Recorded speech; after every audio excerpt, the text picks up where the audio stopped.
By the 1st century AD, Rome had emerged as Europe's sole superpower. And as the Romans expanded their empire outward, they also looked inward and used their superior engineering skills to improve the quality of life within the walls of the capital city. Of all the achievements of Rome's engineers, none were as life-altering as running water. Rome's system of water distribution was a quantum leap to anything which had come before it. In the capital city, 11 aqueduct lines guided a steady stream of fresh water to its citizens, carrying a combined 200 million gallons a day into the city from mountain springs miles away. The amount of water that they brought in, just to give you an idea, the 11 aqueducts brought in more water daily than was available on a daily basis in New York City in 1985. So much water was available in the city of Rome, and this sustained an enormous population. The aqueducts fostered the growth of a new urban culture. With a constant stream of water, up to 1 million people were able to live cleanly and comfortably in the capital city.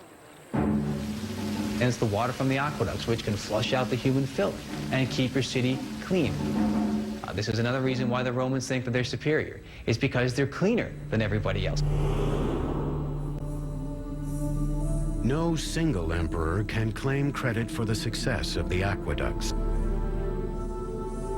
They were built over the course of several centuries. But it was the disfigured, stuttering Emperor Claudius who arguably had the greatest impact on Rome's water supply. Before he assumed power, Claudius had been a royal laughingstock who was considered an invalid and even hidden from the public eye.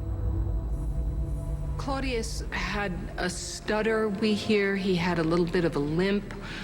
He was hard of hearing.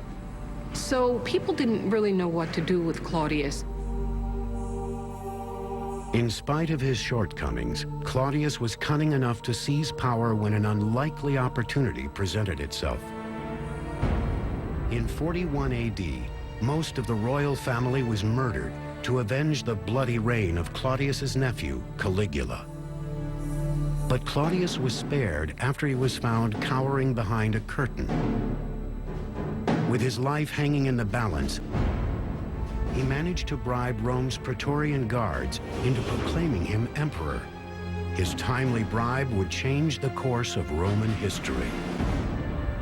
Once he became emperor, he seems to have ruled in many ways, at least by our standards, well. He clearly was not a stupid man. During the reign of Claudius, the empire took several surprising steps forward. On the frontier, his legions conquered Britannia, something even Julius Caesar failed to do. And back home, he built 2 major aqueducts, the Aqua Claudia and the Anio Novus, which dramatically increased the amount of water flowing into Rome. Aqueducts are not that complicated in theory. That is that water seeks its lowest level, and therefore that you can run water down a slope from any area to another area. So that's a pretty simple premise that everybody would have known. But that the practice of creating an aqueduct is another thing. The Romans engineered their aqueducts to approach the city on a gradual declining angle, or gradient. That gradient was just several inches every 100 feet. The slope of the aqueduct had to be calculated from great distances, 20, 30, sometimes even 40 miles, from the source in the mountains to the cities themselves. That had to be consistent. They couldn't deviate from it, regardless of what the terrain was. To maintain the water's precise descent through high mountains, Roman engineers dug perfectly angled tunnels through them.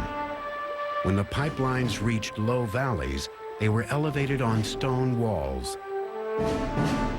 If the walls needed to be higher than 6.5 feet off the ground, the Romans saved building materials while still adding strength by perfecting an ancient engineering concept, the arch. The arch revolutionized architecture in the ancient world by permitting far greater spans than had been allowable before. They basically changed the spatial conception totally of Roman architecture. Arches were built around a temporary wooden framework that held each stone in place until the keystone was laid in the center. The keystone evenly distributed weight down each side of the arch, allowing builders to stack additional stones above it. Arches are improvement upon building just a straight wall in a variety of means, both in terms of their efficiency and in terms of their strength. The arch, of course, takes much less material to build. Arches are very strong at supporting things like roofs and aqueducts and whatever you want to put on top of them. A 6-mile column of arches carried the Aqua Claudia across the valleys on its way to Rome. The aqueducts would have had a covered roof, but of course if you could take the roof off, you could see the water like an open river coming down towards the city. After reaching the city, each aqueduct emptied into 3 holding tanks. One for the public drinking fountains, a second for the public baths, and a third reserved for the emperor and other wealthy Romans who paid for their own running water, a concept that was well ahead of its time.